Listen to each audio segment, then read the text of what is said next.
ভাবা যাক, ধরুন কোন এক উঁচু পাহাড়ের চূড়া থেকে একটা কিছু ছোড়া হলো। খুব সাধারণ একটা দৃশ্য, তাই না? কিন্তু এই সাধারণ ঘটনার মধ্যেই লুকিয়ে আছে পদার্থবিজ্ঞানের দারুণ এক রহস্য।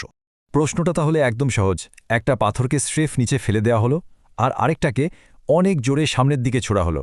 কোনটা আগে মাটিতে পড়বে বলে মনে হয়? সাধারণ বুদ্ধি কি বলে? উত্তরটা হলো দুটোই ঠিক একই সময়ে মাটিতে পড়বে। অবাক হওয়ার মতোই ব্যাপার, তাই না? এটাই পদার্থবিজ্ঞানের মজা। কিন্তু এটা কিভাবে হতে পারে? চলুন এই রহস্যটা একটু ভেদ করা যাক।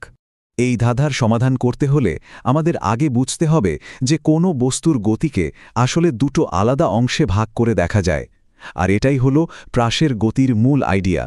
মানে যখনই আমরা কোনো কিছু ছুড়ে দিই, ধরুন একটা ক্রিকেট বল, সেটা কিন্তু শুধু অভিকর্ষের টানেই একটা বাঁকা পথে এগিয়ে যায়। এই যে চলার পথটা, এটাকেই আমরা বলছি প্রাসের গতি।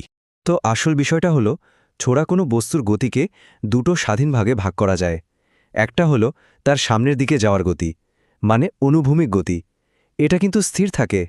আর অন্যটা হলো তার নিচের দিকে পড়ার গতি, মানে উল্লম্ব গতি, যেটা অভিকর্ষের কারণে সময়ের সাথে সাথে বাড়তে থাকে। সবচেয়ে মজার কথা হলো, এই দুটো গতি একে অপরের উপর কোনো রকম প্রভাবই ফেলে না। দুটো যেন দুটো আলাদা দুনিয়ার জিনিস। এখন প্রশ্ন হলো, এই দুটো আলাদা আলাদা গতি মিলেমিশে কিভাবে ওই পরিচিত বাঁকা পথটা তৈরি করে?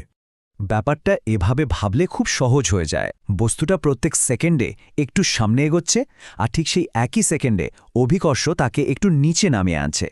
আর যেহেতু ওর নিচে পড়ার গতিটা সময়ের সাথে বাড়ছে, তাই ওর চলার পথটাও আস্তে আস্তে বেঁকে গিয়ে একটা সুন্দর পরাবৃত্তাকার আকার নেয়।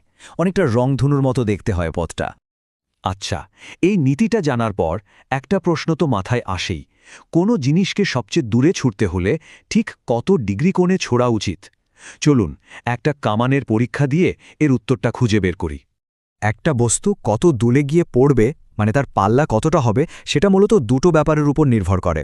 এক, সে সামনের দিকে কত জোরে যাচ্ছে, আর দুই, সে কতক্ষণ শূন্যে ভেসে থাকছে।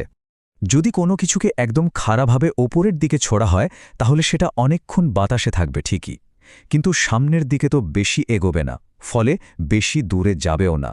আবার যদি প্রায় মাটির সমান্তরালে ছোড়া হয়, তাহলে সেটা সামনের দিকে অনেক জোরে যাবে, কিন্তু খুব তাড়াতাড়ি মাটিতে পড়ে যাবে। তাই এক্ষেত্রেও পাল্লা কিন্তু কমই হবে। তাহলে সঠিক উপায়টা কি? এই যে ৪৫ ডিগ্রি, এটাই হলো সেই সুইট স্পট। এই কোণে ছুড়লে সামনের দিকে যাওয়ার গতি আর বাতাসে ভেসে থাকার সময়ের মধ্যে একটা একদম পারফেক্ট ব্যালেন্স তৈরি হয়। আর ঠিক এই কারণেই ৪৫ ডিগ্রি কোণে ছুড়লে যে কোনো বস্তুর সবচেয়ে বেশি দূরে গিয়ে পড়ে। বেশ, আমরা তো অনেক কিছু জানলাম।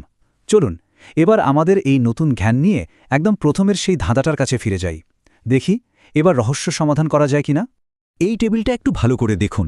যে পাথরটা শুধু ফেলে দেওয়া হয়েছিল তার সামনের দিকে যাওয়ার কোনো গতি ছিল না, আর যেটাকে ছোড়া হয়েছিল সেটার সামনের দিকে যাওয়ার গতি অনেক বেশি ছিল। কিন্তু আসল পয়েন্টটা হলো, দুটোরই নিচের দিকে পড়ার প্রাথমিক গতি কিন্তু শূন্য, মানে একদম শুরুতে দুটোই স্থির ছিল উল্লম্বভাবে। আর এখানেই তো পুরো রহস্যের সমাধান। কোনো বস্তুর নিচে পড়তে কতক্ষণ লাগবে সেটা শুধুমাত্র তার উল্লম্ব গতির উপর নির্ভর করে, অনুভূমিক গতির উপর একদমই নয়।